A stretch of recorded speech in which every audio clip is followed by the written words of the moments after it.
Storm to Cyclops. Mission accomplished. We are coming out.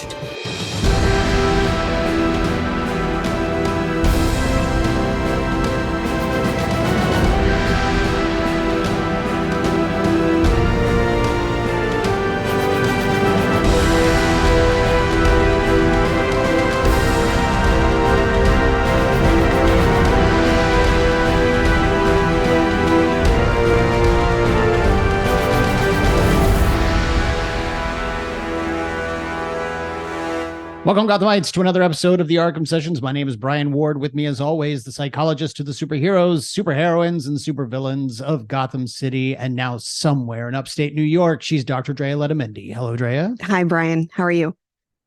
I cannot complain. So far, so good. People are really enjoying the video versions of our podcast. It only took us 213 episodes to start doing it. But it's happening. And if you want to see our video versions of the podcast, you have to join our Patreon, at least for now. We might figure out a way to give them an exclusive, but give other folks an opportunity to see it on YouTube. But for now, people are enjoying it. Lots of good feedback. Good. Let's see how long I can keep up video content. We also began our analysis of X-Men, the animated series. By the way, something that I noticed when I was editing the last episode, I mentioned that my very first X-Men comic was 213. Okay. Our very first X-Men, the animated series episode is 213. It's meant to be. Yeah. So, wow. Yeah.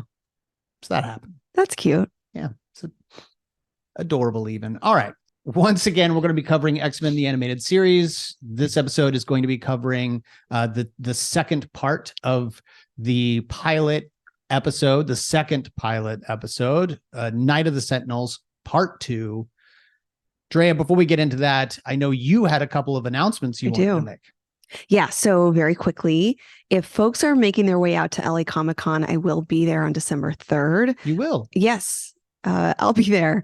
I will. The Arkham Sessions will be there / I will be a panelist on a very fun panel all about the psychology of Arkham Asylum. So it's very fitting to the show, of course, but also there'll be the panel will include a number of specialists, folks who are also clinicians and mental health professionals, who will be talking about each of the characters who end up in Arkham Asylum, which I think is really fun, as well as some of the deeper themes and theories about a place like Arkham Asylum existing in the Batman universe and what it must be like for those individuals, those identities to navigate that landscape. That's cool. So yeah, it'll be super fun. So that will be December 3rd at LA Comic-Con, and I'll put all the information online on my website. Secondly, if you haven't already seen it, please check out the new fandom / Screen Junkies video that I did with them. It's all about the psychology of Spider-Man. It's called Does Spider-Man Need Therapy? And it's, again, a deep dive into the psychology and mental health of a specific character of Spider-Man. And we're not just focusing on one spider person. We're looking at Miles Morales. We're looking at Peter Parker. We're looking at multiple Peter Parkers. And we're also talking about when the Peter Parkers meet each other. So sorry, spoiler, multiverse stuff. But it's, again, a fun exploration of the psychology of Spider-Man, and it's already up. It's on Phantom Entertainment, and I just put it on my website as well. Fantastic. I also have an announcement. This is not for us. This is not a convention we will be attending, unlike LA Comic-Con. But it is a convention that the folks we're talking about will be attending. And it's actually next weekend, November 17th through the 19th. This will be Toy Federation's Retro Toy Convention. This will be in South Carolina. And basically everyone you might want to see from X-Men the Animated Series will be there, including Eric and Julia Lewald, writers, cast members, There's actually a really cool event that's happening as well. That is going to be a pizza party, an uncanny Friday night X-Men cast pizza party, including dinner with the cast and showrunners, event exclusive print, trading card set with random autographed signature series card, souvenir cup, a souvenir retro placemat, and an event themed pizza box. So go over to Retro Toy Convention, get your ticket for that. That's $100 for that experience. But it sounds like an awesome experience. I wish we could actually be there. And yeah, so if you're going to be in this area of South Carolina next weekend, November 17th through the 19th, be sure to check them out. And if you do, tell them we sent you, because we absolutely love Eric and Julia Lewald. And whenever we get an opportunity to communicate with them, even through listeners, we will do it. Awesome.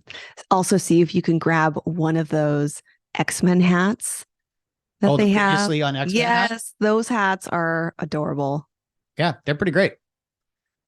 So previously on X-Men, we basically talked about our introduction to the X-Men in general, because there wasn't necessarily a whole lot to pick up on psychologically in the first episode, because we were basically being introduced to all of these characters. The primary character, of course, was Jubilation Lee, a teen mutant. I just thought about that too. Like, is that supposed to be a secret name? Like Jubilee. I think Jubilee's her nickname. Jubilee's a portmanteau of her first and last name. Yeah. So hopefully it's not supposed to be a disguised name. But also bless anybody who decided to name their kid Jubilation. That's the best. You think her foster parents? No, she's already a teenager. That's true. That's true. So this was her original name. Somebody gave it to her. Maybe she gave it to herself. And she, when she entered the foster care system, she was like, yeah, my name's Jubilation. Yeah. I have no idea. But funny story, for a long time when I was a kid, I not only loved this character, but I loved the name so much that I would tell my parents I just looked forward to getting married and having kids so that I could name my daughter Jubilation Lee, so I could call her Jubilee. Yeah, and it was all because of this character and the comics and the animated series, and just because it's a cool name. It is a cool name. So anyway, there's that. But Jubilee gets herself caught after going to the mall, getting into a battle with the Sentinels. Her foster father called to have her entered onto the Mutant Registration Act. And that, of course, triggered the Sentinels to come grab her for what nefarious reason we don't yet know. But the X-Men end up helping her in her struggle against the Sentinels. They end up taking her back to the X-Manor, and she wakes up, is a bit scared about why she's there, doesn't know who the X-Men are. They are currently an underground organization. And in her attempt to escape, she ends up getting caught, and the X-Men go to rescue her. And that is where we have left off. And in the last episode, we talked very briefly about this rejection of the association between her and the X-Men, or really mutants in general. She's aware she's a mutant. She's exploring the new powers that she has. And there's this disconnect. Like, here are these people who have all these odd characteristics, and they're somewhat militant, and they're clearly trained, and they're brandishing all of these different abilities that they have. And have wild costumes. And they have pretty outlandish costumes. And they scare her off in the sense that even though she, deep down inside, she knows that she's like them, she rejects this connection. She doesn't really want to be in association with them. She's she's still exploring whether this is the community she really feels like she belongs to. Yeah. So that leaves her kind of feeling like, okay, so I'm not like my parents. I'm not like the humans that have taken me in. I'm not like these other people at the mall. I'm not really like the X-Men. So who am I? Mhm. I think there's like a loneliness that she's going through. And it's also I mean, I don't think it's any secret or coincidence that mutant abilities start to present themselves during puberty. Right, This is definitely a metaphor for puberty as well. And so she's just a teen trying to get by every day, going through these changes, and she has many more changes than any normal teen her age. Right. At this point. We know from the comics that some mutants are born with some physical attributes that clearly denote that they're mutants, and others. But yet, as we talked about before, their phenotype doesn't necessarily determine or dictate their abilities, their mutant abilities, their non-human abilities. And then you're right. It's during the adolescence phase that they really start to manifest, that these powers and abilities come through. And that combination of how they see themselves, how society sees them, and then what their bodies are actually doing create this detachment from the bigger society, this knowledge of I'm not quite like everyone else. And it makes perfect sense that the folks that you should find connection and community with are other mutants. Yeah. But they're not, at this time at least, they're not in a safe haven. They're not integrated with society in the way that feels safe or that feels like there's a sense of belongingness and equality. And it to me, it seems like if I were her foster parents, I'd probably be totally fine with her joining the academy, at least at this time, the sense of the gifted school. So the sense that that's where she'll be around people just like her, and she'll learn if acceptance. You're understanding, because clearly he is terrified of her, and so that's why he reports her. The father, yeah. But and the mother seems to be a bit more passive. She seems to like Jubilee. We don't know how long she's been there, but she seems to like Jubilee enough, and by the end of this episode, it's clear that she loves Jubilee like a parent. Yeah. Like she's her asking, we're going to see you, right? We'll occasionally see you. Meanwhile, the dad is just standing there. And by this point, he's redeemed himself. But I mean, if I were Jubilee, I'm like, do I want to come back to this house? I don't know. Yeah, we should discuss why. But the very first thing I want to talk about actually is a behind the scenes little piece of information for you, Drea. Last time I said that we've been using, or we will be using, as almost a textbook, Eric Lewald's book previously on X-Men, The Making of an Animated Series.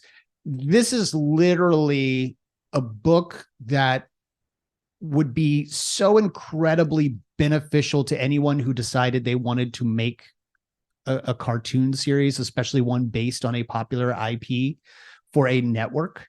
It runs down everything from determining who the characters are that you're going to focus on to determining what they're going to look like, because X-Men had been around since the 60s. Which incarnation are we going to use? It also talks about breaking down the episodes and the scripts. It really is so incredibly helpful, but it's also a really good kind of memoir on what it took to make this series. And there's a little piece here toward the beginning that I found interesting, and I'd like to get your take just on. Well, I'll read it first, and then we can talk about it. Okay. One of the rules that Eric wanted to abide by in the creation of this series was to not write down to children. And of course, we've seen other animated series that have refused to write down to children. I would call Batman the Animated Series a contemporary to X-Men, one of these examples. But in his book, he says, in quotes, comics and cartoons, gotta dumb it down, end quote.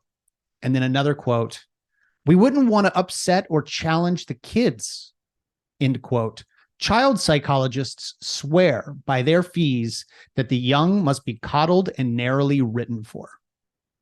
They spoke with child psychologists about how to tackle a kind of adult centric animated series like X-Men. And while the child psychologists were telling them a number of things, one of those things being you got to have one character, like one main character. So it's not an X team. Mm. Who's it going to be? Have a focal point. Because children will not understand, or they'll have difficulty following if there are too many characters. Now, of course, they proved them wrong by creating a team of characters that kids ended up loving. And he even says in the book, what do experts know? But tell me about this time period in television and entertainment and specifically from the perspective of a psychologist now, looking back at child psychologists then. Yeah. Was this all about nothing? Was it, is this something that isn't really a factor in the stages of growing up for children? Was it important for Eric and Julia to write scripts that were dumbed down for kids? Well, I think that certainly this is one of the shows that connected with kids. Yeah. There were a handful of shows, right? There were a lot of Saturday morning cartoons and other types of shows. Let's do a little bit of contrast, right? Like Hanna-Barbera, let's say. Those are the kinds of animated shows or cartoons that were full of multiple characters. You weren't always following one character necessarily. You had mixtures of action and, adventure, a little bit of tongue-in-cheek humor. Mm-hmm. And in some cases with some animation, adult level jokes. Particularly Warner Brothers and Looney Tunes. Yeah. I mean, those shows are basically written for adults and animated for children. Yeah. And we actually, it's bringing me back to a conversation we had about Harley Quinn and the Joker and the animated series and how such serious topics were brought into those episodes, and that because the visage, because the method, the way in which the media was brought to youth mm-hmm. in this kind of slapstick style, very bright and colorful tone, they were able to kind of squeeze in and bring in some of the heavier, more serious suggestions and themes. Yeah. And it's not a surprise to me, like even with Batman the Animated Series, which itself is somewhat of a dark show, Harley Quinn and the Joker are some of the most bright, most colorful, most exhilarating, very kind of high energy characters. Those are going to grab youth right away. I think back to, and it may even be the moment that you're thinking of, and we sort of bashed the episode for doing this, but the moment that he kicks her out, and unlike the rest of the series where, a punch from Batman might send you across the room unrealistically, but when Joker throws her out of the hideout and she very cartoonishly flies out the door and lands on her butt, mm-hmm. the way that a cartoon character like Looney Tunes, right, like Wile E. Coyote could totally be kicked across the screen and land on his butt. Yeah. And it would be funny. Yeah. It's done in a comedic way. Whereas you and I were saying, but what's going on mm-hmm. here is so mm-hmm. dark and sinister that we don't know if it was okay for it to be funny? Like, is it okay that we're laughing at this visual when clearly he's being abusive? And so, yeah, I do remember those talks, especially. So I think with X-Men 2, there's some sense of layered entertainment that really young kids can probably watch this and see action and adventure and superheroes, going into combat and fighting robots and explosions and blasts and things that are really high energy. And I think at the surface, not really harmful.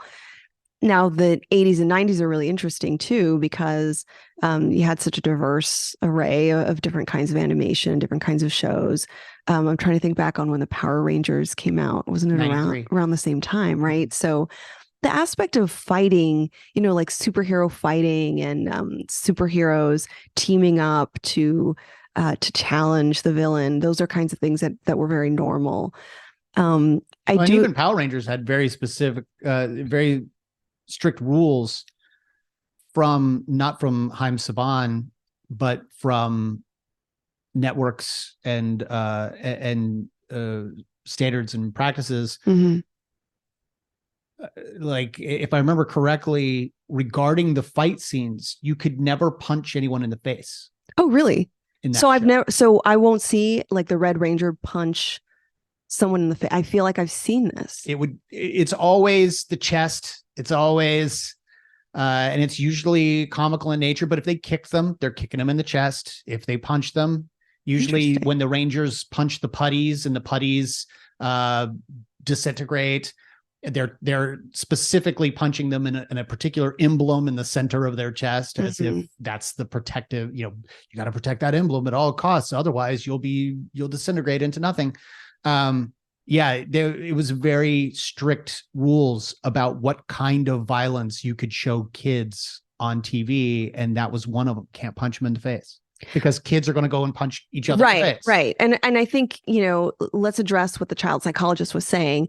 I really applaud the X-Men story editors, Eric and Julia, for ensuring that the story itself wasn't dumbed down, wasn't washed out, wasn't muted, in order to get the ideas and the emotions and the concepts out there. But what they did, and this is very clear in the episode that we're talking about today, there's a character who is seriously injured and captured, and there's another character who is attacked and dies.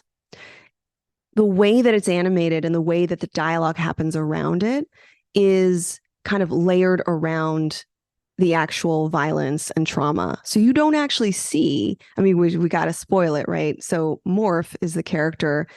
And look, I'm not too upset about this, because Morph annoyed the S out of me and was a character that didn't exist in the comics, right? They created this character for the show. Yes and no. Okay. Mostly no. Oh. Morph is very clearly based on a character from the 60s called Changeling. Okay, right. A shapeshifter. A shapeshifter. And when they modeled Morph on Changeling, he looks just like him. And I wonder too if they changed the character because they knew this character was not going to make it through the end of the show. So, like, I want to talk about kill off the character. So side. Let's put it on the shelf. There are thoughts. So the character Morph, again, a character who wasn't necessarily my top favorite. It's voice, right? It's the nasally high pitch. It's like that character is going to get annoying real fast. It's the voice, and it's also the hijinks. Yeah. The humor. Yeah. Don't do that to me. Don't change shape and come at me and disguise yourself and joke on me. I don't like that. Yeah. And I don't like it when you do it to my friends. Now, is it a cool ability when you're infiltrating a government agency to grab the files? Right. Yes, very, very cool stuff. But Mystique does it better. Someone who's not on the show right now. I'm just saying, not my favorite character. However, for one of the X-Men, especially a core team member, to die, it's a heavy thing. It's upsetting, and it happens in the second episode. Yeah. And we'll talk about the aftermath and the way that some of the characters experience that grief.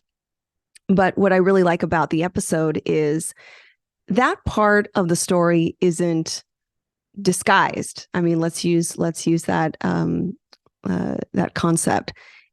It's talked about pretty directly. It's addressed. It's taken very seriously. Mm-hmm. And also, it's not shown directly. You don't see any kind of violence inflicted on Morph. There's no there's no dismemberment or explosion or injury that would be really upsetting for kids to see. Something I did notice in this viewing of it, when Morph dies, we see the Sentinel reach out toward the camera and fire red blasts out of its hands. And then there are reactions from the other characters that are like, Morph. Meanwhile, Beast then gets the exact same thing happen to him. It throws him back. We see it hit him. It throws him back. He's then electrified on a fence. And we hear, ugh! Yeah, I mean, his whole body's convulsing. It's really upsetting, actually. That guy is getting it real bad. Yeah. But maybe because of the strength of Beast or whatever. He clearly survives the attack. So we can show violence to the character if he's just hurt. But we can't show Morph get killed. Yeah, I also feel like, look, Beast is less human looking. Yeah. And I wonder if there's something a little bit more comfortable. Or that's the wrong word. Like, more tolerable, I guess, with seeing someone like Beast get thrown against a fence, being electrocuted and falling and kind of convulsing. But we do see him survive that. So there's concern for him, but not a suggestion that he doesn't survive. The interesting part about the comment from the child psychologist is, I'd say not all psychologists, and certainly at the time, not all child psychologists would have said that. Right. We would have had a variety of different recommendations and reactions. And just like in the same way that a lot of our shows now have that rating, that like TV wise, those ratings that help us understand what level or development, what age group is best for being a typical audience member for that show. We didn't really have that system back in the 80s and 90s. And so adults and parents and caregivers kind of had to make the decision. And I think a lot of our parents, if you were in a generation that grew up in the 80s and 90s, they didn't even know what you were watching because you were just coming home from school, grabbing the key from under the mat, microwaving, waking up on a Saturday morning, going straight downstairs and putting on the TV, heating up a hot pocket, getting some Fanta or a Cactus cooler or something, just watching these shows. So there was a lot of autonomy, a lot less scrutiny necessarily, like in the household. Aside from, as in your experience, the parents that were reading the newspaper about games, video games, gaming consoles, D&D, animated shows, and you really say my experience because my parents wouldn't let me have a video game console growing up because they read a child psychologist in the newspaper who said that video games were bad, Nintendo specifically bad. We didn't really have all the data to make these determinations. There a lot of those theories and a lot of those statements were based on assumption and based on relationships, correlates, like, the bad kid had been watching violent TV shows or playing violent games, and it was more of a correlation and not like really an understanding of whether there was causation there. D&D especially, because it was because one kid went missing and they were like, well, he plays D&D. D&D must be satanic. D&D must be evil, and that created an entire stigma just because one kid disappeared. So I'd say you don't have to dumb down the show, to argue with that other psychologist. You don't have to dumb down the show. But I would agree, and maybe this is what they meant. You certainly don't want to show very disturbing, graphic, violent images and interactions Sure. that a young person wouldn't be ready for. Can you talk about grief and loss? Can you talk about the aspects of injury and death and persecution and loneliness and confusion, all the things that this show does a great job of highlighting, and those are all themes that are foregrounded. These aren't secondary parts of the story. Those are the main parts of the story. Yeah. So perhaps, and I know that they're very proud of the work that they've done with this show, that the story editors likely did their due diligence about, what can we animate? What can we really translate from the comics? But we know this isn't a time slot that's for kids. How do we do that translation? How do we convert that in a way that's both entertaining and also psychologically rich? And they really found this excellent balance of that so many of us feel helped shape us and help drive our moral sense, our emotional senses, and the way in which we actually attune ourselves to entertainment. Yeah. As we carry on in the episode, I should say I made a mistake a few moments ago when I was recapping. The X-Men didn't go to the facility to rescue Jubilee. They went to destroy the files, all the registration files, both digital and hard copies. That's the mutant control. Yeah. That's the mutant control agency. Yes. Do you want to talk about the death here for a moment? Because we're right there. Sure. They go, they destroy what files they can. The Sentinels attack. They kill Morph. So Morph is based on a character from the 60s named Changeling. Technically, I think he was the Changeling. He was second in command to a villain by the name of Mutant Master. Mutant Master? Yeah, who had created a group of villains called Factor 3. And Mutant Master's whole plan was to get the United States and the Soviet Union engaged in a nuclear war, which would then destroy all of mankind, because Mutant Master was actually an alien here undercover. Sort of using a mutant. So using a mutant identity as a disguise to infiltrate our world. Yes. To start a war between these two super nations so that doesn't help the reputation of mutants. Right. Oh. So Factor 3 then turned against him once they found everything out and helped the X-Men defeat Mutant Master. Then, oddly, Changeling comes to Professor X and says, hey, I just came back from the doctor. Because I guess when you're a supervillain, you still go to get your checkup. I found out I've only got like 6 months to live. It has made me take consideration into my past history of doing evil deeds. I now want to use those last 6 months of my life doing something important and great, and I want to join you and help you and all of that. And Xavier says, great, I know exactly what you can do. You can become me. I'm sorry. Why? What? Yeah. Why is this happening? So what happened is Xavier needed to go underground to prepare for another incoming alien invasion, and didn't want the X-Men to know he was gone. So he recruited Changeling to become him, even going so far as to give him some of his mutant powers so that he could still do everything Xavier does. And during a battle, I think I know where this is going. Xavier is killed. The Changeling is killed as Xavier.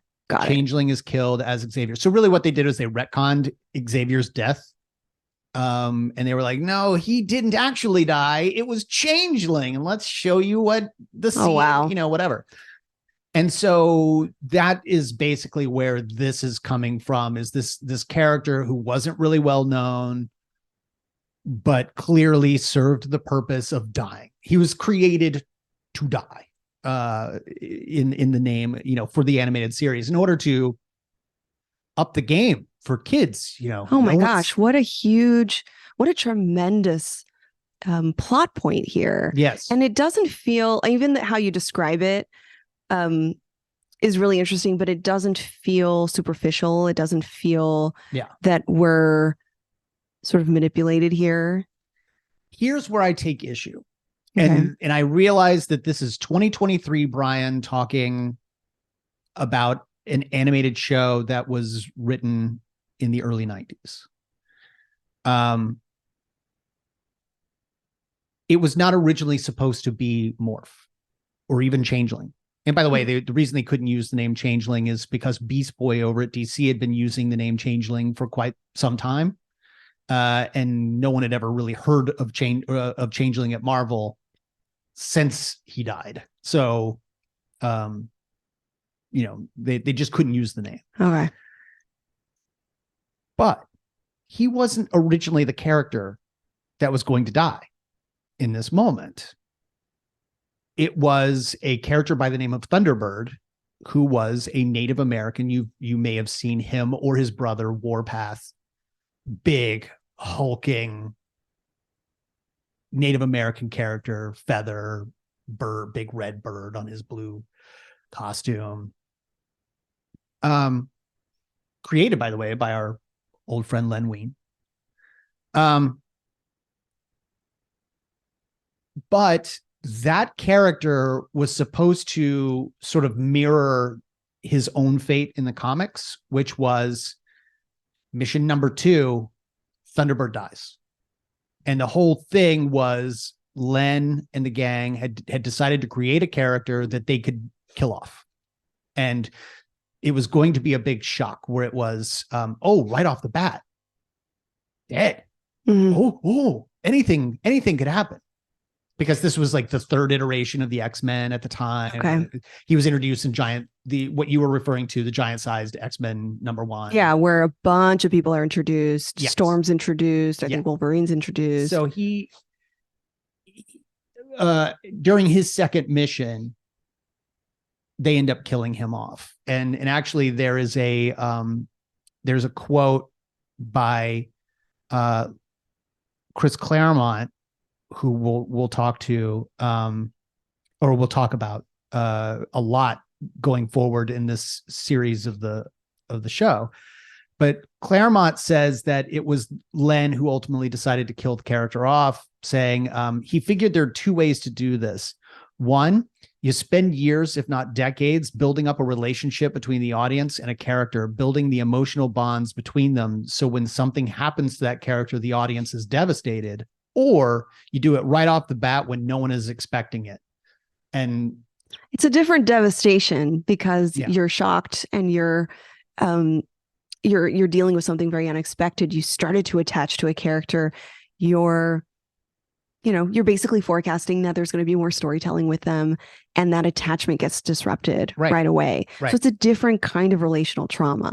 The first one is one that hurts a lot, right? Yeah. Somebody who you're following and you feel connected to, and it's that parasocial relationship that you've talked about. The writer kills them off, and you truly feel a real sense of loss. And this has been studied in the psychology field to show that people do express and experience very, very real emotions when a fictional character is killed off on some kind of series or some kind of ongoing show or cinematic universe, for instance.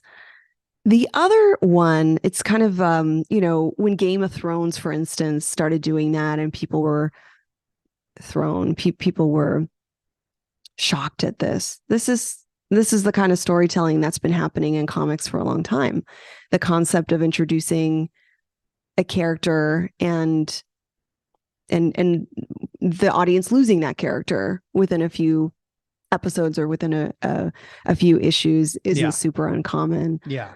But again, the way that it's done here, I'll say, how many times can I say I just truly don't like Morph as a character? But but the way that it's done here, it's really the reactions of the other X-Men. Oh yeah. That I mean, Jean loses tear us contact with apart. him instantly, knows exactly what's happened. She then tells Xavier to use his psychic abilities to check in with him, and he can't feel anything morph-related. So they know he's gone. And you see tears streaming down people's faces. Wolverine takes it incredibly personally because he's not allowed to go back and try to help him and Beast. But here's the 2023 part of me that's sort of annoyed with the decision not to make it Thunderbird. Okay. Again, I'm going to reference X-Men, the art and making of the animated series, again, written by Eric and Julia Lewald. Like I said, we're going to talk about these books a lot as we embark on this series. But in chapter 1, he says that at first we chose Thunderbird, a major new generation X-Man who had in fact been killed in the comics while helping the X-Men. True. Blew up in an airplane by ripping it apart. In fact, that's why there is a villain in the opening credits that looks just like Thunderbird. It's his twin brother, Warpath, which he had in the comics. Right. Thunderbird's animation model had already been designed, so using Warpath for the opening credits saved the design team precious drawing time. Then someone in authority suggested that killing off the only Native American X-Man on our core team might not be a wise idea. So the sacrificial team member was changed to the shapeshifter Changeling, who had sacrificed himself for Professor X in the books in 1968. So here's where I take issue with this. The decision is made not to kill Thunderbird. So we just don't include Thunderbird. The fact that there could have been a Thunderbird. He says they already created the character model. Like the design work had already been done. So now by not killing the only Native American character, you've killed the Native American character. You've killed the Native American character. Yeah. By not including them in the first place, you've erased them. Yeah. Yeah, I didn't know about that. I what could have been, right? I wish that we would have seen that character. And would I have been upset that they killed off the only indigenous person who's on the show, human or mutant? Yeah, I think I would be. I think I would have noticed as a young person. I certainly would notice that now. But it's too bad that it was an all or nothing decision. Yeah. Like, now we've got to go and create another character, including like we've got to now design the character personality. We've now got to write the dialogue. We've now got to create a character model. But you had him. He was right there. It's weird. So it that bothers me a little bit. And I promise, like this isn't a show where we're going to pick on the creators of the animated series. For starters, we love them to death. And we know that nothing is created in a vacuum. These aren't all their decisions. Right. And you really do learn how much control they did and didn't have when you read these books. But it's a show that we love. There are just certain moments that are very early 90s mentality. Yeah. Wow. Interesting. Well, let's talk about some of the different reactions that the X-Men have to the death of Morph. Yeah. We know, for instance, that Wolverine, as you mentioned, has a very rageful, angry, helpless reaction. He's blaming other characters. Specifically, he targets Cyclops. And it's interesting how the story unfolds. We don't really see what happens. The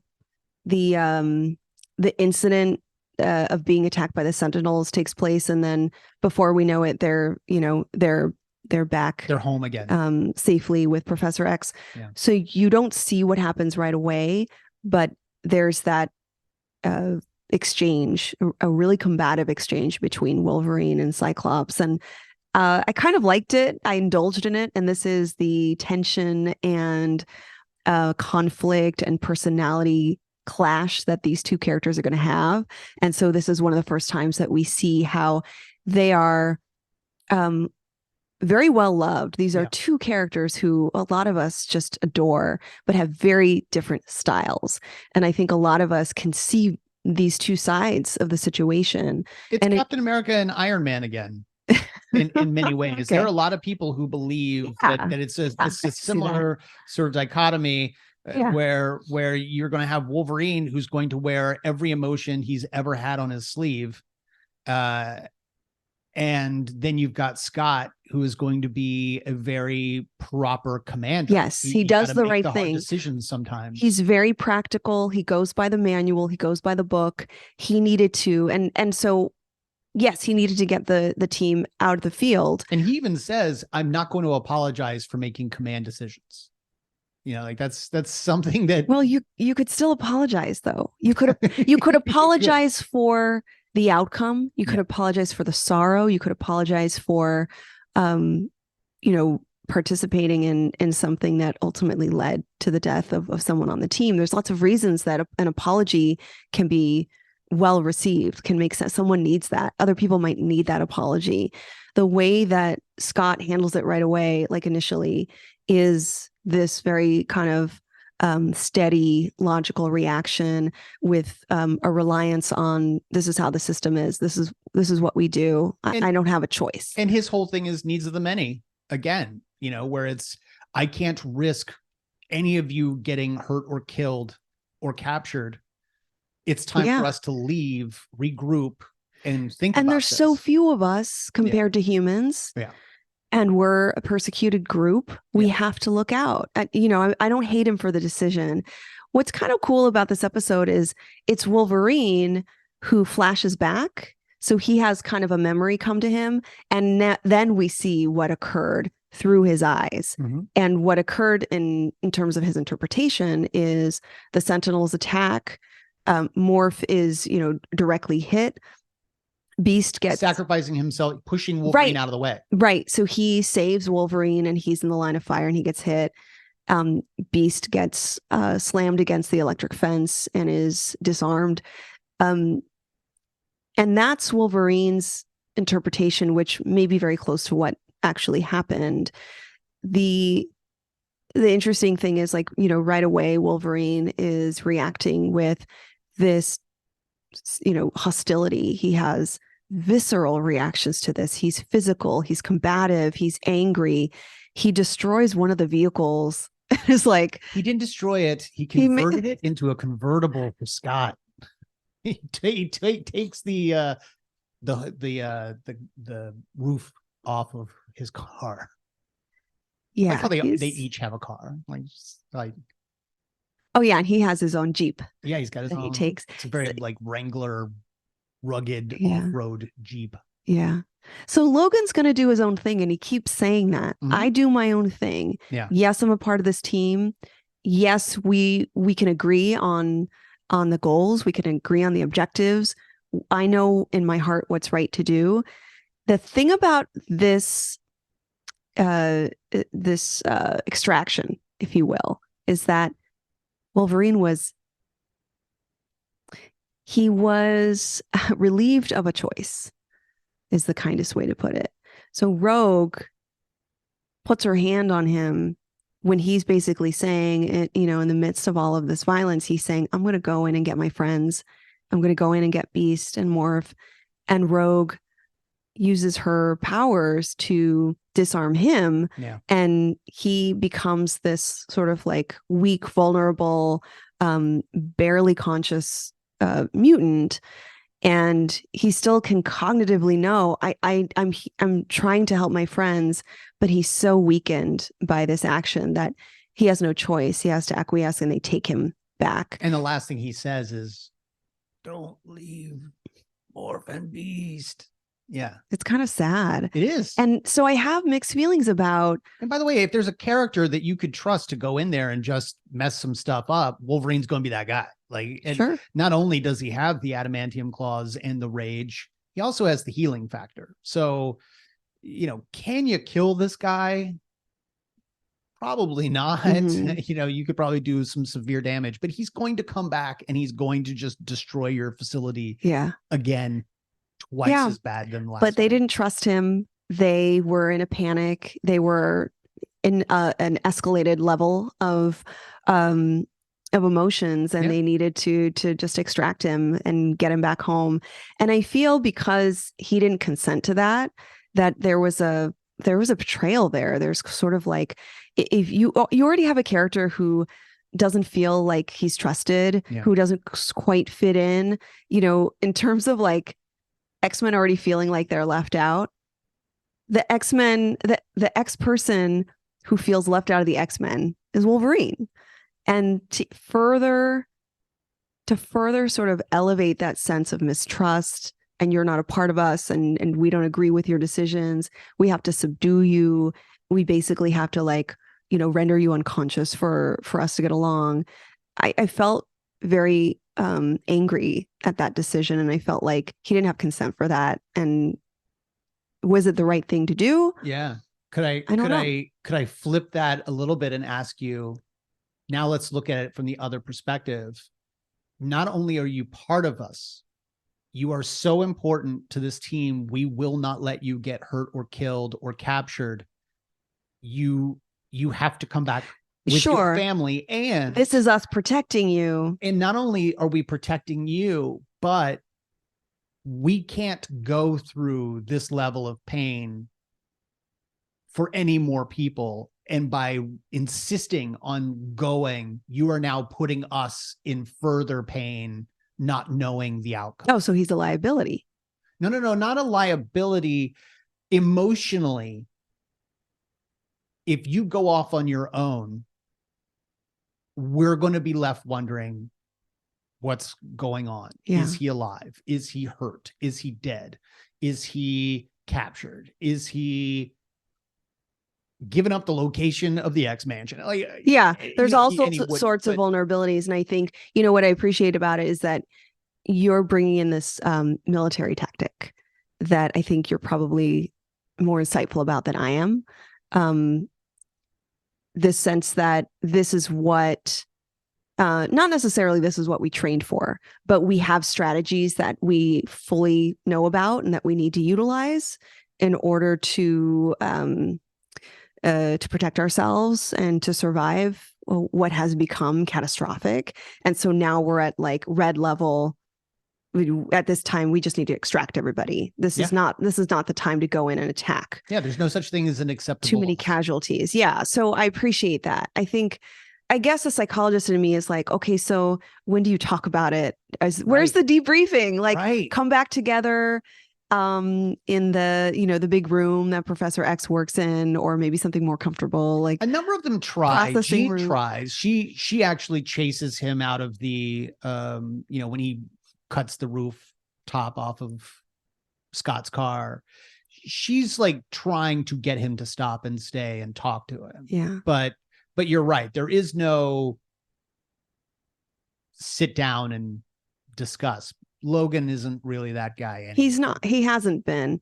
And both of those reactions, Cyclops being quite practical and doing what he thinks is right based on his moral sense and based on what his training is and what his leadership style is, versus Wolverine, who's been successful through being combative and hostile, through the powerful nature of his abilities.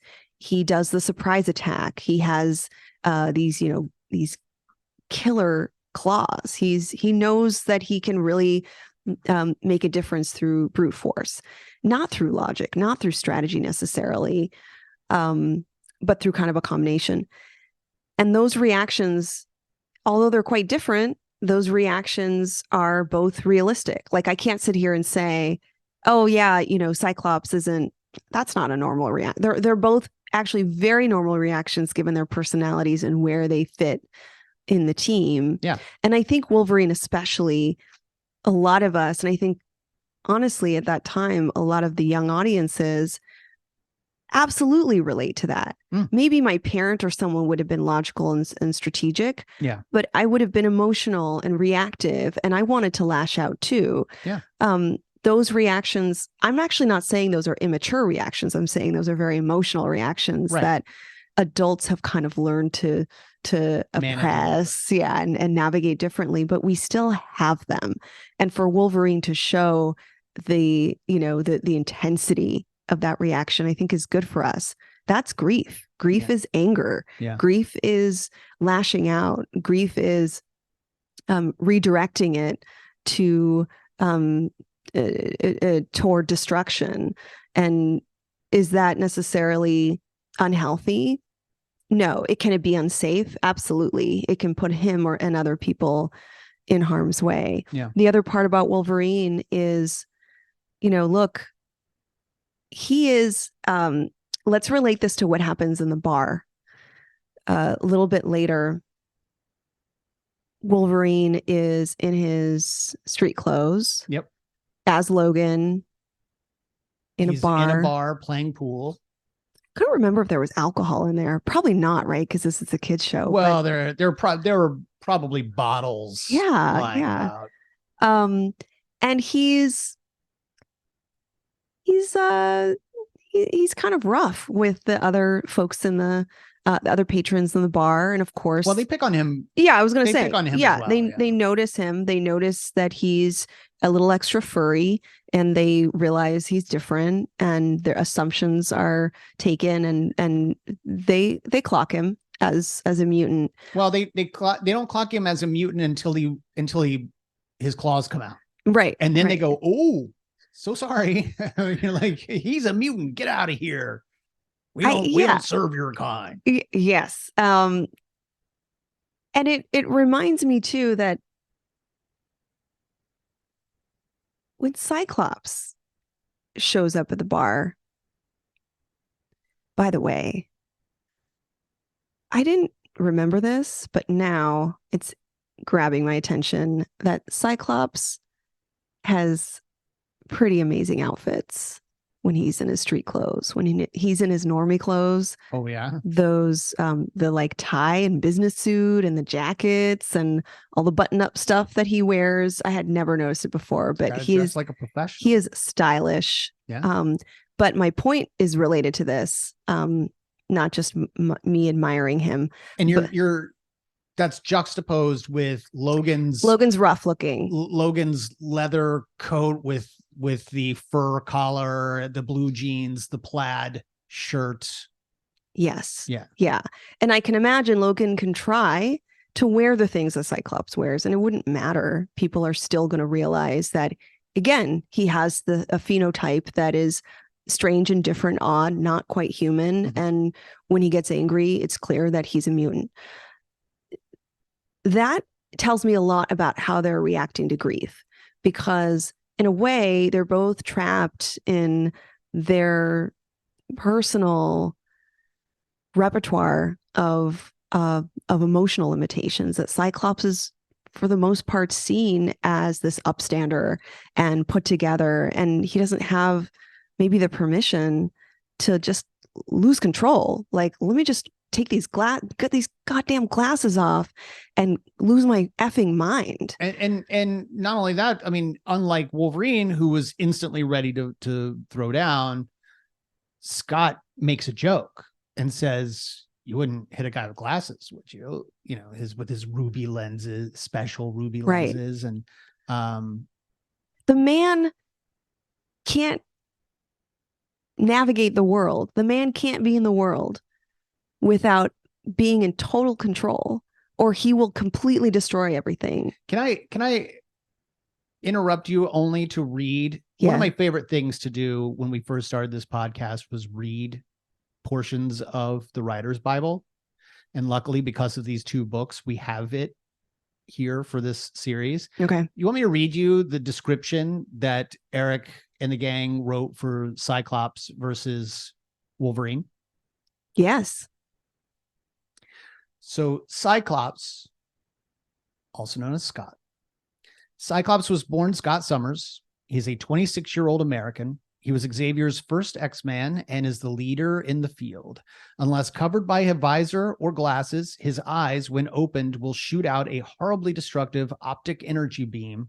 More than other mutants, he must work to control his superpower. Scott is a true rule follower, a lieutenant who goes strictly by the book. For Cyclops, there's a right way and a wrong way of doing things. His major fear is letting Xavier down. He was an orphan, and Xavier found and trained him. The burden of command, of having the life and death of Xavier's dream resting on his shoulders, is a heavy one. I can't even, and like, I can't hold that. Just hearing this makes me feel overwhelmed with this burden. He takes his job seriously, perhaps too seriously. Scott's rigidity can get him into trouble, but occasionally he finds a way to transcend it. Scott knows Jean Grey is in love with him. He loves her too, but doesn't want his feelings to interfere with his need to be the leader of the X-Men. Scott resents rebellious Wolverine, the bane of his existence. Wolverine's a loose cannon, one he must live with but cannot control. Scott has no idea that Wolverine secretly respects him. This revelation would probably bowl him over. Cyclops, more even than Professor X, personifies what this group is all about: community. He is always telling the X-Men to stay in ranks and to work together. The highest compliment you're likely to get from him is good teamwork. Contrast that with Wolverine. Wolverine is Canadian, down to earth. No nonsense. He looks to be in his 30s, but actually was born in 1900. His incredible mutant healing powers keep him young and repair him quickly after injury. His senses, especially smell, are hyper keen. He is gruff, emotional, rebellious, and takes no grief from anybody. He is by far the comic book series' most popular character. Wolverine's skeleton was replaced by one made of super strong metal, adamantium, which helps him withstand punishment. But his most compelling weapons are his massive retractable claws, made of the same material, which can slice through anything. Wolverine tends to be a brooding loner who others take to be unreliable, vicious, and primitive, but who is actually thoughtful and fiercely loyal. The model artists and writers have used in the past for Wolverine is the Clint Eastwood of the Dirty Harry movies. This is a good reference for the terseness of his dialogue and his ability to be relentless and merciless. But Wolverine is far more volatile, emotional, and uncontrollable than Dirty Harry. His real name is Logan. He's traveled the world and seen it all. He has worked for the CIA, the Canadian Special Forces, from which he escaped, went AWOL to join the X-Men. He's fought many battles and has lots of enemies and former lovers. Wolverine has a terrible temper and is merciless in combat. Forget fair play. He is cunning and violent, but he has a great sense of honor. This means if he owes his life to somebody, he will gladly lay it down for them. Logan loves to ride Scott simply because Scott's in charge. He respects Scott, but would never let him actually know it. He disrespects Scott for not taking more initiative, not breaking more rules, and for taking so many orders from Xavier instead of thinking for himself. Wolverine respects no one until they have proved themselves in battle. But even a 13-year-old like Jubilee will receive his loyalty once she has earned it. In fact, Logan feels older brother protective toward Jubilee and genuinely likes her. But if she makes one mistake or steps out of line, he'll certainly let her know. Wow. So just, again, the juxtaposition between those two characters and knowing that each one respects the other. I was just about to say, and yet they both have a level of loyalty to one another. Yeah. They both have a respect for Professor X and some aligned values. Really important values are ones that they share. It's just the execution. It's just the way that they see the world. And I think my main point here is both of them react to the loss that they experienced on the team. This great this incident that created trauma for them. Both of those reactions are normal, realistic, appropriate for each of them, and, completely connected to the way that they see the world and the way that the world treats them. And I think that, again, where Cyclops may not have the permission to be as emotional as he wants to be and get into some blurred areas, which is what we need him to do to find true grief, Wolverine is he's never really had the care and the structure and the trust that he needs to calm down and just sit with these feelings and be really authentic about them. Yeah. So they're both wrestling with these really intense feelings, and they only really have one way, one outlet to deal with it. What Wolverine ends up doing is leaving the compound and pursuing these villains so that he can rescue Beast and also find retribution, find some kind of resolution in himself about Morph's death. Yeah. And we've seen him go rogue before, so that's not surprising. But what drives him is this really big emotional component. Yeah. Oh, I want to talk about Beast for a second here too, because we also see the way in which Beast reacts. There's a moment where the Sentinel finds Beast's injured body by the fence, and then there's that guard who's also there, who's pointing his weapon at him, and there's this kind of exchange on who's in charge here between the Sentinel and the guard, which it doesn't matter as much. But that's when Beast realizes that Morph is dead, and he has this immediate emotional just release. So he's crying. He's completely silent. He's sort of crouching in tears. Kind of gives up. Absolutely. It reminds me very much of, I know that you didn't make it all the way through this movie, but it reminds me a lot of Braveheart. There's a moment where at a very important battle, there's a major betrayal. Okay. And William just sits down and just kind of lays down and lets it happen. And the person who betrayed him sees what this does to him, and he's like, no, get up, you got to go, you got to get out, you can't be here, you got to go.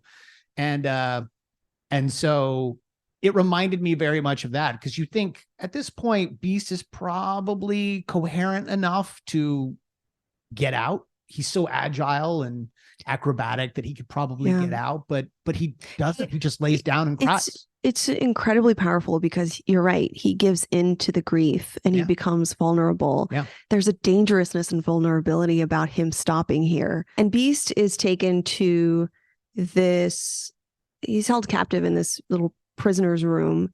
And these two, I want to call them mastermind villains. You have the engineer Trask. He's kind of the sciencey guy. And then Gyrick. Yeah. I'll never remember that. Gyrick is the leader of the two with these. And he seems to be more nefarious. Right. He has this vision. He has this this ideology about mutants, really. He wants to prod them. He wants to study them. He wants to eradicate them. I think he wants to weaponize them too, but sure. he does believe in them being second-class citizens, and so he's willing to imprison them and all of this under the radar of the government, because the government is financing this project, but they didn't know that he had already proceeded with doing things like capturing and cataloging mutants. So when the president calls him out on it, he's like, oh, pack up your stuff, Trask. We got to go overseas now.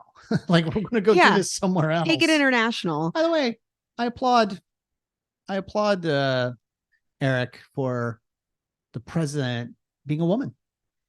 Yeah. The president is a woman who is all sorts of has all sorts of dynamics, right? She's seen on an elliptical at one point as she's holding meetings. She's doing press conferences. She's she's clearly a very kind of like rich, well-built character, well-developed character. And she holds Gyrick down a little bit. You know, she's like, she uses her logic to determine that he's not doing something that's particularly good. He's like, these mutants were willing to give up their lives to get rid of information you have. Is there a particular reason for that? Mm-hmm. And he's like, well, no, not at all. By the way, he's such a redhead. A lot of the villains notice that when Storm and Wolverine break in, every single one of the guards holding rifles are redheads. Yes. They all have the most bright orange hair. This show, I think it's an anime. You know this more than I do. You've produced a ton of animation. This is I haven't produced animation. I've produced DVDs and Blu-rays of animation. Right. But you've looked at the masters. You do color corrections. Like, you're probably well aware of why so much red is used for hair. This was a total mistake. Like, this is just somebody overseas using the same color to. I mean, that might have even been a like a time issue. Where it's like, they're just all this color. You don't think there's this overestimation of like men, of like American men being redheads? Of how many gingers are like European and American men there must be at least 50% of them that are redheaded. Yeah, it must be at least anyway, that number. So Beast is imprisoned and he's interrogated, and he refuses to talk. And it isn't so much, you get the sense that he's quiet and he's unwilling for a couple of reasons. Certainly the principle that he won't give up his friends, but he's also still grieving. And Beast is another character who is, somewhat of an enigma, or at least presents in a complex way. This is someone who you'd expect would have a monstrous type of reaction to his friend being killed. He looks like a monster, but he is withdrawn. He has, like you said, he kind of turns inward. He's sentimental. He's passive. He's in his feelings, and he's literally spending hours just hanging upside down, quietly meditating and being thoughtful and grieving his friend. Yeah. And he wants nothing to do with these interrogators who are coming in and trying to get information from him. Right. So there's a range, and this is what I really like about the show. There's a range of reactions from main characters who are seen as heroes, and there's no judgment or criticism or a certain interpretation that tells us any one of these reactions is wrong. Yeah. That all of us are going to have different ways in which we establish and process grief, and they're still in it. And the show ends not on a happy note, but with many, many characters feeling the sense of heaviness and sorrow. Yeah. And there's a real sense that what's done is done. There's a certain finality to this loss that I appreciate. Mm-hmm. It really does set high stakes for the show. And I'm looking forward to seeing where it goes from here. We're 2 episodes down out of 13. How does that feel? Like I realize we're just getting started, but it also feels like, whoa, we only have 11 episodes left. I think what surprises me, or what really thrills me, what excites me, is that each episode so far, we've only done 2. Yeah. But even in a part 2 where you'd expect just a lot of loose ends being tied and resolution, and maybe like a quick or a fast or a cheap ending, that's not this at all. No. There continues to be, actually, I think this episode of the 2 deepens our understanding of their personalities, their relationships, the way in which they're, fighting to understand their own identities and how they belong to the X-Men. Yeah. Jubilee is still a main character, but becomes almost a little bit, I want to say she becomes a B part of the story as we're getting to know the X-Men and what it is they're about. She was used as a proxy to introduce us to the concept of X-Men. And then in episode 2, she is sort of tucked away so that we can learn more about the X-Men. Yeah. And then at the end of the show, she is officially recruited to go to the school. Yeah. For the Yes. kid, There's somewhat of a solid next chapter for her that they set up when she joins the school, and a mutual understanding with her foster parents. And I'm not sure the foster parents are allowed to make this kind of decision, because you would think that the foster care system would be able to determine what school she goes to. Yeah, but she's like, it would. She's like, foster mom, foster dad, I'm going over there because it's just a better fit for me. I've decided to join the academy. Yeah. They're in the real world. Yes. There is a case manager. There's a counselor. There is there's a regulatory agency. There's a government, usually a county, regulated agency that's helping with resources and finding all of the different, supports and services for this young person. The young person can make decisions, but it really has to be supported and really strategized and worked with these other personnel and these other folks that are a part of the system. I will say, and please don't hang up on me, there's a third, or there's like another character. Okay. We're talking about the X-Men. Why would I hang up on you? Look, because I'm about to say it, but there's the, the mutants, there's the humans, there's another character, and that's the media. And this show implements the media's perspective, the way the media imposes ideas to the communities. Yeah. And I noticed that, and it's usually done in a way where there's like a TV on, or there's a quick news story. I think in this instance, Wolverine is in the bar, and there's like the news is on in one of the TVs behind the bar, and we hear the way in which this recent incident is talked about, and they paint a picture that the X-Men recruited the Sentinels to help them break in to this government building and infiltrate in order to get these materials. And that's not true at all. And you can see why the people in the bar then act the way they do. Absolutely. Knowing there's a mutant in this their is why bar. Jubilee doesn't want to be a part of it at all. There's a bias against the mutants that the media has a huge participation in.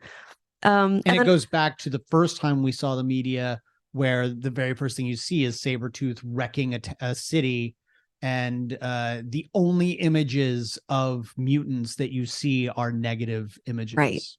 Right. Yeah. Now, the last thing I wanted to talk about actually is the Sentinels, only in that Wolverine and Gambit and Storm and Cyclops and Rogue do battle the Sentinels again at the end of this episode to save Jubilee. And there's a sense of, I think that there's this vengeful aspect where Wolverine is attacking one of the Sentinels. And I think at one point he says, like, this is for Morph or something like Oh, yeah. This one's for Morph. And but this is a robot. Just starts shredding this robot. But this robot isn't sentient. This robot does not know who Morph is, doesn't care, won't have feelings about it, is basically, disabled. They're all of the electrical wires come from beating your fist against a wall when you're That's my whole point. Yeah. The point is this is for Wolverine. Yeah, it's not for Morph. It's for Morph. It's not for the Sentinel. This is for Wolverine. Yeah. And he's able to kind of process and get those intense emotions out. It's not the same thing as working through what that loss is with another person. Yeah. Again, the way we talked about human to human. I did it. Mutant to mutant, person to person. Well, the mutants are still humans. Yeah, that's true. Yeah. Yeah. You're trying to put them into another. You're trying to Genosha them already. No, I don't want to erase their identities by just calling them humans. I'm not giving them the dignity and honor they deserve. But person to person, how is he truly experiencing that sense of reconciliation, that sense of coming to terms with his friend's death? Yeah. And it's not going to be overnight. It's not going to be one battle. It's not going to be one conflict. He's going to work through this time after time after time. I mean, if he's been around since 1900, this is just one more trauma on top of. I would even posit they were not that close. This ain't even about Morph, right? This ain't about Morph. This is just someone that like they say in the writer's Bible, if you earn his respect and then you go and die, especially you go and die sacrificing yourself for him, he's never going to let that go.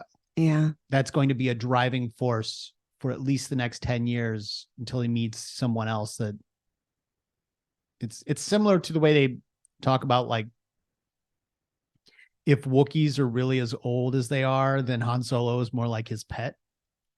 Like, what? where it's like when you've got a character that's like a couple hundred years old, Oh, you got a person who's going to die at 70, 80. Like, you're going to have more of them over the course of your life.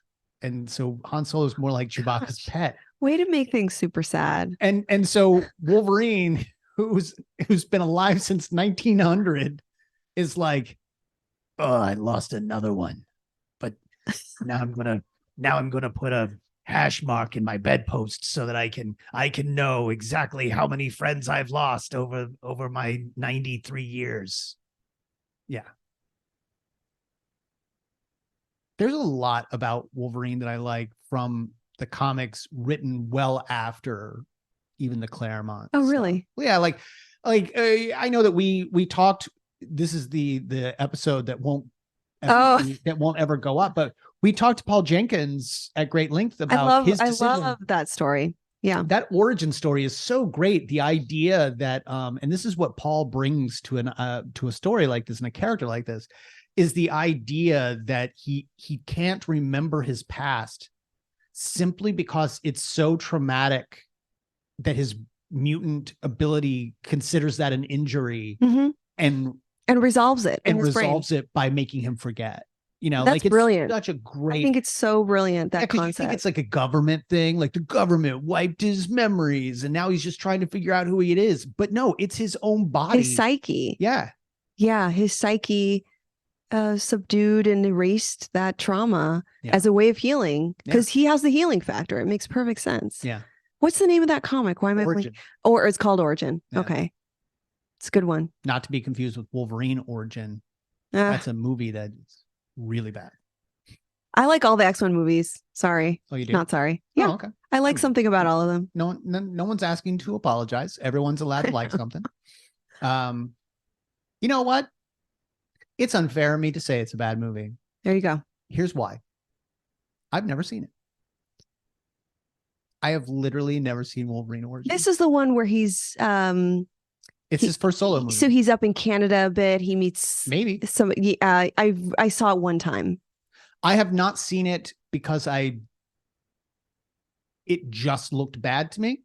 And if I'm honest, I've never really truly loved an X-Men movie outside of maybe X2. Well, you did like Logan, though, I'm sure. Does that count? Oh, I liked Logan. Yeah. Yeah, I liked Logan because it's a good final story, you know, but I've never fully thought that anyone has genuinely brought the X-Men to the screen particularly well as a team and as a unit. I was always just happy with them because I was happy to have X-Men movies, but I've never liked or I've never loved any of them. So there's that. So it's unfair of me to criticize Wolverine Origin. This is what we're going to watch the next time we watch a movie. We'll watch Negatory Good Movie.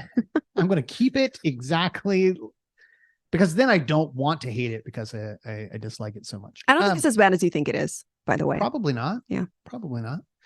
I think with that, we can move on to the next episode, appropriately titled Intermagneto. Oh.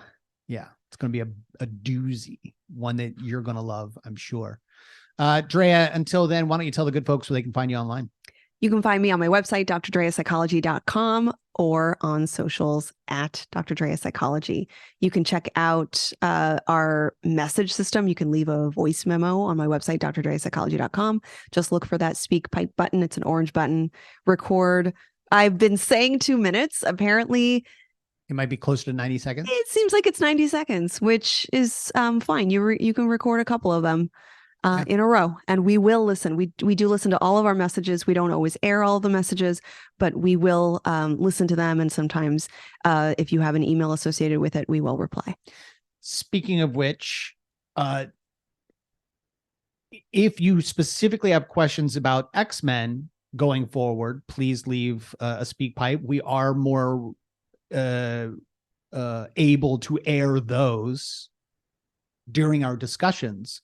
But if you want to talk about anything we have talked about in the past, or anything that we've talked about reading, someone just sent us messages about Tom King's Riddler, One Bad Day comic, which we posted about having read over at Patreon.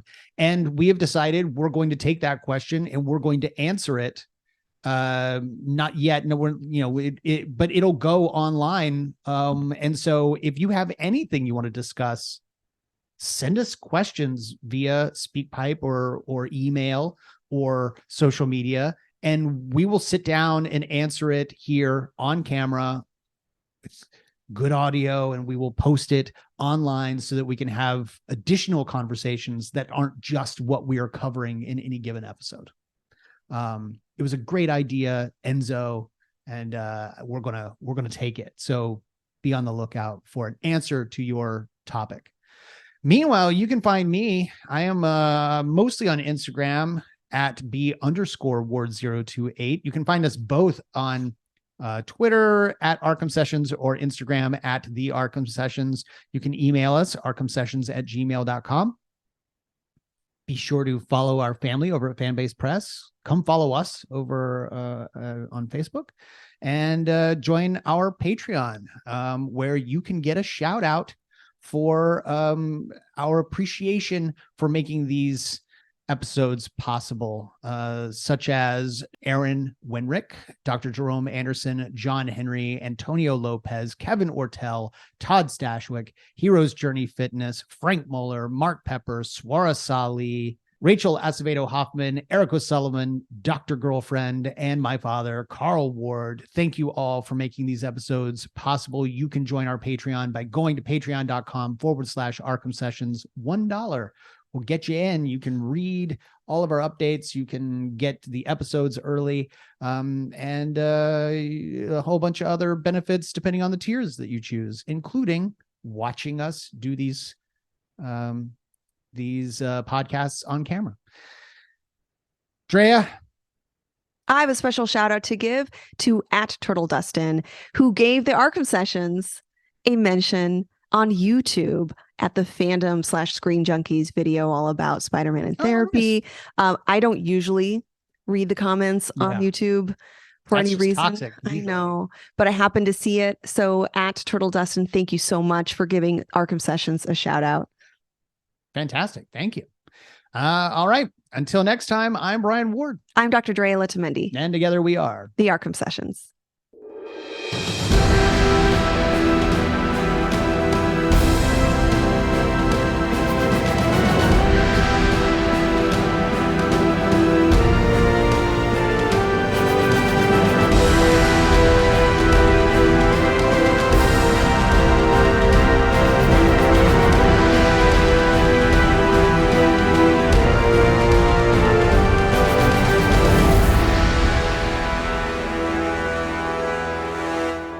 So long, suckers!